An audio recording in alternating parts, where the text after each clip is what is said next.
ইবনে মাজার ৪৫ নম্বর হাদিস, আন্না নবী সাল্লাল্লাহু আলাইহি ওয়াসাল্লাম ইদা খাতাবা, দেখেন কি বলে, নবীজি যখন ভাষণ দিতেন, ভাষণ দেওয়ার সময় নবীজির অবস্থা এমন হতো, ইহমাররাত আইনা, আল্লাহর নবীর চোখ লাল হয়ে যেত, চোখ কি হয়ে যেত, ওয়া আলা সাউতুহু, আওয়াজ উঁচু হয়ে যেত, ওয়াশতাদ্দা গদবুহু, প্রচন্ড রাগ হয়ে যাইতেন। কি আরে মিলান মিলান, ইহমাররাত আইনাহু, মাঝে মাঝে আল্লাহর নবী এমন জোরালো ভাষণ দিতেন তার চোখ লাল হয়ে যেত, ওয়া আলা সাউতুহু, তার আওয়াজ উঁচু হয়ে যেত।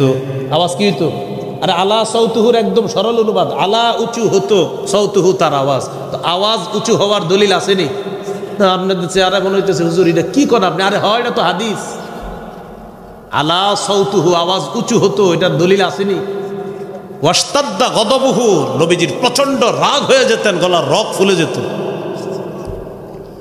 তাহলে ভাষণ জোরালো কেউ দেওয়া, আপনি তার বিরোধিতা করার আগে আগে খুঁজবেন যে শরীয়তে এই ভাষণ সমর্থন করে কিনা। যদি সমর্থন করে, আপনি তার বিরোধিতা করতে পারেন না। তার এক ভাষণে একটা জাতি যদি জাগ্রত হয়ে যায়, তাহলে এই জাতীয় কিছু কিছু মানুষ থাকা দরকার যারা পুরা জাতিকে জাগ্রত করে দিতে পারে। তাহলে কি শিখলাম?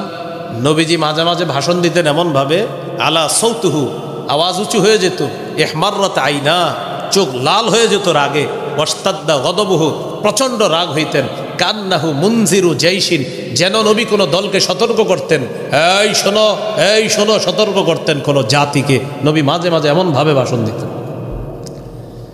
তাহলে আবার শিখেন, তিনটা শিখলাম: কৌশলে দাওয়াত দেওয়া, নরম ভাষায় দাওয়াত দেওয়া, কর্কশ ভাষী না হওয়া, রূঢ় স্বভাবের না হওয়া, প্রয়োজনে মুনাফিকদের বিরুদ্ধে কঠোর হওয়া।